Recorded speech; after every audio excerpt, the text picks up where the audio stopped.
Evangel ministries നിങ്ങൾക്കായി അവതരിപ്പിക്കുന്ന തിരുവചനം.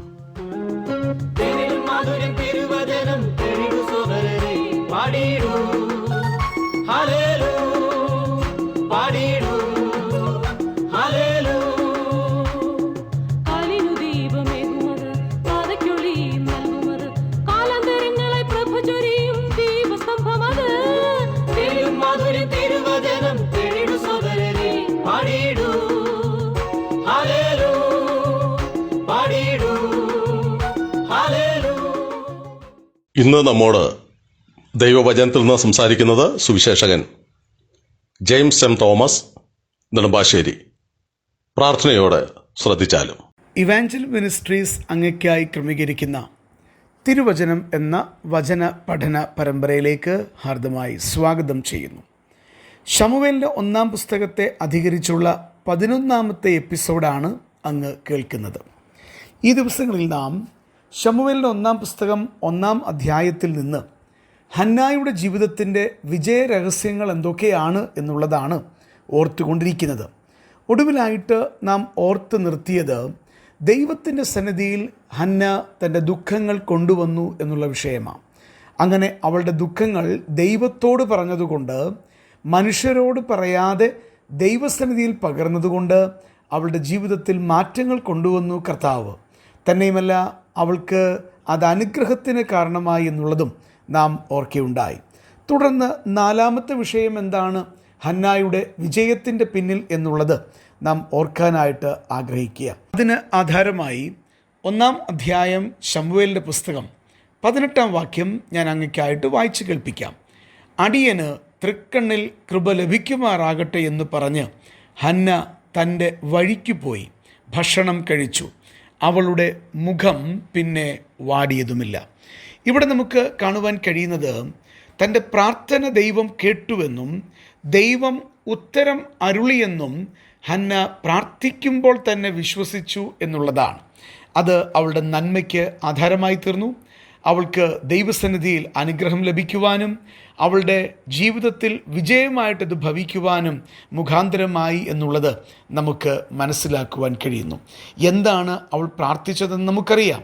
അതിനെ ഈ വാക്യത്തിൽ ക്രോഡീകരിക്കുമ്പോൾ അടിയന് തൃക്കണ്ണിൽ കൃപ ലഭിക്കുമാറാകട്ടെ എന്ന് അവൾ പ്രാർത്ഥിച്ചു. പ്രിയപ്പെട്ടവരെ, നമ്മുടെ പ്രാർത്ഥനയുടെ ഓരോ ഉത്തരങ്ങളും ദൈവത്തിന് നമ്മോടുള്ള കൃപയുടെ ചിത്രമാണ്. സ്വർഗത്തിലെ ദൈവം നമ്മുടെ പ്രാർത്ഥന കേൾക്കുന്നു എന്ന ലാഘവത്വത്തോടെ അല്ല നാം ചിന്തിക്കേണ്ടത്. മറിച്ച് ദൈവം എൻ്റെ പ്രാർത്ഥന കേൾക്കുന്നു എന്നുള്ളത് കർത്താവിന് എന്നോട് കൃപയുണ്ട്, കർത്താവിന് എന്നോട് ദയയുണ്ട്, കർത്താവിന് എന്നോട് സ്നേഹമുണ്ട് എന്നുള്ളതിൻ്റെ പ്രത്യക്ഷമായ ലക്ഷണമായിട്ട് കാണുവാൻ കഴിയുകയാണ്. അപ്പോൾ തനിക്ക് ദൈവത്തിൻ്റെ സന്നിധിയിൽ കൃപ ലഭിച്ചു എന്ന് പറഞ്ഞ് നിർത്തുകയായിരുന്നില്ല. മറിച്ച് നാം വായിക്കുന്നത് സ്ത്രീ, അതായത് ഹന്ന തൻ്റെ വഴിക്ക് പോയി ഭക്ഷണം കഴിച്ചു എന്നുള്ളതാണ്. അത്രയും ദിവസങ്ങളിൽ നിന്ന് വ്യത്യസ്തമായിട്ടുള്ള അനുഭവങ്ങളിലൂടെ അവൾ കടന്നു പോകുകയായിരുന്നു. എന്നാൽ അതിൽ നിന്ന് വളരെ വ്യത്യസ്തമായി ഇപ്പോൾ ഇവളിതാ ആഹാരം കഴിക്കുന്ന കാഴ്ചയാണ് കാണുവാൻ കഴിയുന്നത്. സ്വാഭാവികമായ ഒരു ജീവിതത്തിൻ്റെ തലത്തിലേക്ക് അവൾ തിരികെ വന്നു എന്ന് നമുക്ക് മനസ്സിലാക്കുവാൻ കഴിയുന്നു. നമുക്ക് വേണ്ടി കർത്താവ് പ്രവർത്തിക്കുന്നുണ്ട്. നമുക്ക് വേണ്ടി ദൈവം ജീവിക്കുന്നവനാണ്. നമുക്ക് വേണ്ടി ദൈവം കാര്യങ്ങൾ ചെയ്യുമെന്നുള്ള വ്യക്തമായ ഉറപ്പ് ഒരു വിശ്വാസിക്കുണ്ടാകുമ്പോൾ അവൻ്റെ ജീവിതത്തിൽ ദൈവം അവനെപ്പറ്റി ആഗ്രഹിക്കുന്ന തരത്തിൽ സ്വാഭാവികമായിട്ട് ജീവിക്കുവാൻ അവന് സാധിക്കുമെന്നുള്ളതിന് യാതൊരു സന്ദേഹവുമില്ല. ഇവിടെ ഇതാ ഹന്നായെ സംബന്ധിച്ച് നാം അതാണ് വായിക്കുന്നത്. അവൾ തൻ്റെ വഴിക്ക് പോയി ഭക്ഷണം കഴിച്ചു. പിന്നീട് തുടർന്നും ആ വാക്യത്തിൽ നാം ഇങ്ങനെ വായിക്കുന്നു, ഹന്നായുടെ മുഖം പിന്നെ വാടിയതുമില്ല. വാടിയ മുഖമെന്ന് പറയുന്നത് ദുഃഖത്തിൻ്റെ ചിത്രമാണല്ലോ. വാടിയ മുഖമെന്ന് പറയുന്നത് നിരാശയുടെ ചിത്രമാണല്ലോ. വാടിയ മുഖമെന്ന് പറയുന്നത് വ്യസനത്തിൻ്റെ ചിത്രമാണല്ലോ. എന്നാൽ ഇവിടെ ഇതാ കഠിനമായ വ്യസനം ഇപ്പോഴും അവൾക്കുണ്ട്. അവളുടെ പ്രശ്നം പരിഹരിക്കപ്പെട്ടിട്ടില്ല. പക്ഷേ അവൾ ദൈവത്തോട് പ്രാർത്ഥിച്ചപ്പോൾ അവൾക്കൊരു കാര്യം മനസ്സിലായി, ദൈവം എൻ്റെ പ്രാർത്ഥന കേട്ടിട്ടുണ്ട്. അതുകൊണ്ട് അവൾ ഭക്ഷണം കഴിച്ചു. അവൾ എഴുന്നേറ്റ് തൻ്റെ വഴിക്ക് പോയി. പിന്നെ അവളുടെ മുഖം വാടിയതുമില്ല. പ്രിയപ്പെട്ടവരെ, നമ്മുടെ ജീവിതത്തിൻ്റെ നിരാശ വേളകളിൽ നമുക്ക് വേണ്ടി പ്രവർത്തിക്കുന്നൊരു ദൈവമുണ്ട്. അത് കർത്താവ് എപ്പോൾ പ്രവർത്തിക്കുമെന്ന് നമുക്ക് പ്രവചിക്കാനാവുകയില്ല. എന്നാൽ ഒരു കാര്യം നമുക്കറിയാം, വഴിതെറ്റാതെ ജീവിതത്തിൻ്റെ മേഖലകളിൽ ഇറങ്ങി വരേണ്ടുന്ന സമയത്ത് കർത്താവ് നിശ്ചയമായിട്ട് ഇറങ്ങി വരിക തന്നെ ചെയ്യും. അവിടുന്ന് നിശ്ചയമായിട്ടും നമുക്ക് വേണ്ടി പ്രവർത്തിക്കുക തന്നെ ചെയ്യും.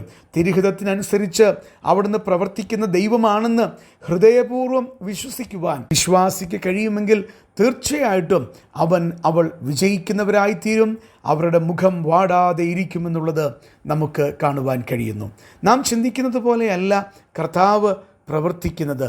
നമുക്ക് നമ്മുടെ ചിന്തയ്ക്കനുസരിച്ച് ദൈവം പ്രവർത്തിക്കണമെന്ന് ശാഠ്യം പിടിക്കുവാൻ കഴിയുകയില്ല.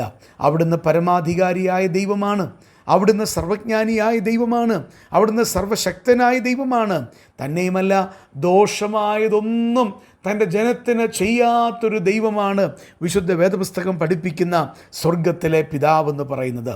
ആ സ്നേഹസമ്പന്നനായ സർവകൃപാലുവായ ദൈവം തൻ്റെ ജീവിതത്തിൽ പ്രവർത്തിക്കുമെന്നുള്ളത് ഹന്നായുടെ ജീവിതത്തിൻ്റെ പ്രാർത്ഥന വെളിപ്പെടുത്തുന്ന, അവളുടെ പ്രവൃത്തികൾ വെളിപ്പെടുത്തുന്ന അനുഗ്രഹീതമായ ചരിത്രമാണ് നാം കണ്ടത്.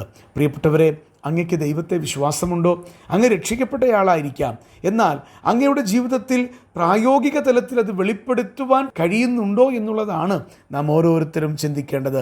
നമുക്ക് കർത്താവിനോട് നമ്മുടെ കുറവുകൾ ഏറ്റു പറയാം. എൻ്റെ ദൈവമേ, പലപ്പോഴും ഞാൻ പതറിപ്പോയിട്ടുണ്ട്, അതെൻ്റെ മനുഷ്യത്വത്തിൽ വന്നുപോയി.